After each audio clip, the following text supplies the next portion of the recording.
உலகில் வெற்றி பெற்ற பல ஜாம்பவான்களில் ஜாக்கி சானும் ஒருவர்.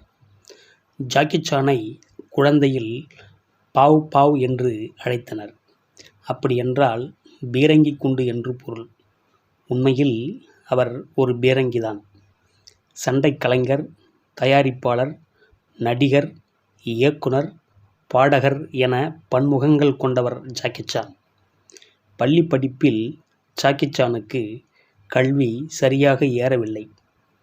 ஆசிரியரிடம் அடி வாங்குவதையே வாடிக்கையாக கொண்டிருந்தார். இதனால் பள்ளி படிப்புக்கு முடக்கு போட்டார். குழந்தை நட்சத்திரமாக சில படங்களில் நடித்தாலும் காலப்போக்கில் பெரிய வாய்ப்பு ஏதும் கிடைக்கவில்லை. பிறகு தனது 17வது வயதில் புரூஸ்லியின் ஃபீஸ்ட் ஆஃப் ஃபியூரி மற்றும் என்டர் தி டிராகன் படங்களில் சண்டைக் கலைஞராக பணியாற்றினார்.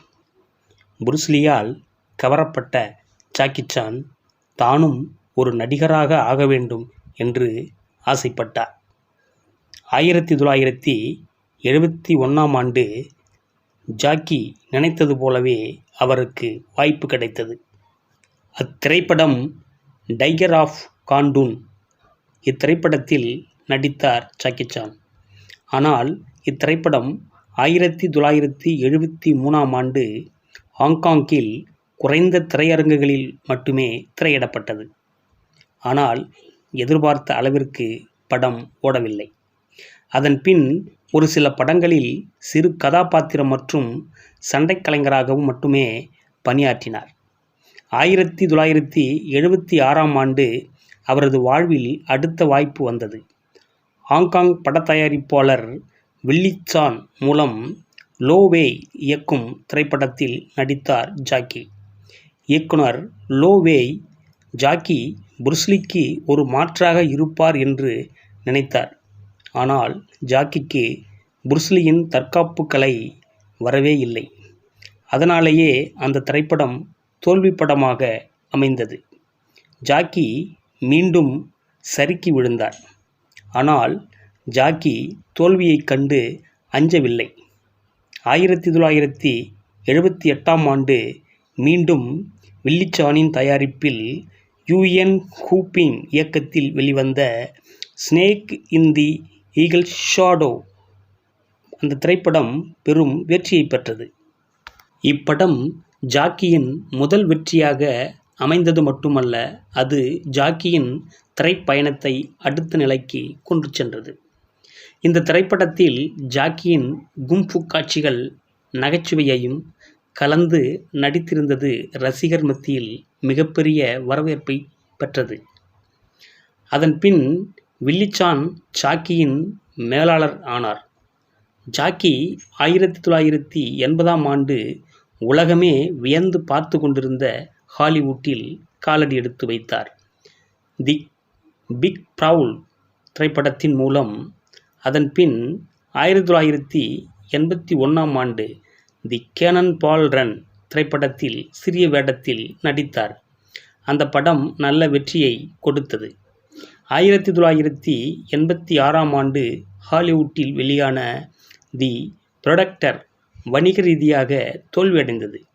அதனால் மீண்டும் ஹாங்காங் படங்களில் கவனம் செலுத்த தொடங்கினார் ஜாக்கி.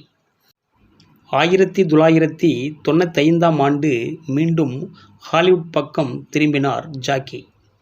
ரம்பிள் இன் தி பிராங்க்ஸ் படம் ஜாக்கியை அமெரிக்க ரசிகர்கள் மத்தியில் சூப்பர் ஸ்டாராக பிரதிபலித்தது.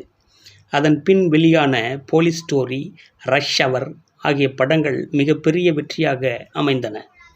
ஜாக்கி உலக புகழின் உச்சிக்கு சென்றார். ஜாக்கியின் இத்தனை வெற்றிக்கும் காரணம் தன் படங்களில் அவரே சண்டை காட்சிகளை அமைப்பதும் கடினமான சண்டை காட்சிகளில் தானே நடித்ததும் தான். ஜாக்கியின் உடலில் காயங்கள் இல்லாத இடமே இல்லை என்று சொல்லலாம். ஜாக்கிக்கு புரூஸ்லியைப் போல் நடிக்க வேண்டுமென்றே திரைப்படத்தில் நடிக்க வந்தார். ஆனால் புரூஸ்லியைப் போல் ஜாக்கிக்கு சண்டையிடுவதற்கு வரவில்லை. எனவே தனக்கென ஒரு ஸ்டைலில் சண்டை காட்சிகளை உருவாக்கி கொண்டார் ஜாக்கி. அது தனக்கு வரும் சண்டைகளோடு வேகமாக ஓடுவது, தாவுவது, குதிப்பது மற்றும் நகைச்சுவை கலந்த ஆக்ஷன் கிங்காக தன்னை உலக சினிமாவில் நிலைநிறுத்தி கொண்டார் ஜாக்கி. ஹாலிவுட் திரைப்படத்தில் த்ரில்லிங்கான சவாலான சண்டை காட்சிகளில் துணிந்து நடித்து ஆக்ஷன் ஹீரோவாக இருந்த ஜேம்ஸ் பாண்டுகளை அவர்களை மிஞ்சும் வகையில் ஆபத்தான காட்சிகளில் அசாத்தியமான முயற்சி செய்து அவர்களை பின்னுக்கு தள்ளினார் ஜாக்கி. ஜாக்கியின் சண்டை காட்சிகள் பெரியவர்களை மட்டுமல்ல, குழந்தைகளையும் கவர்ந்து இழுத்தது. காரணம், ஜாக்கி சானின் நகைச்சுவை கலந்த ஆக்ஷனும் ஆபத்தான ஸ்டண்ட் காட்சிகளும் தான். ஜாக்கி சான் உலக சினிமாவின் உச்சத்தில் தனக்கென ஒரு இடத்தை பிடித்து விட்டார். ஜாக்கி சான் வெறும் நடிகர் மட்டுமல்ல, சிறந்த மனிதநேயர். எளியவர்களுக்கு உதவிட பல தொண்டு நிறுவனங்களை நிறுவி மக்களுக்கு உதவியவர். உலகம் முழுவதும் இருக்கும் பல தொண்டு நிறுவனங்கள் ஜாக்கியின் charitable foundation, dragon art foundation மூலம் பண உதவி நிச்சயம் பெற்றிருப்பார்கள்.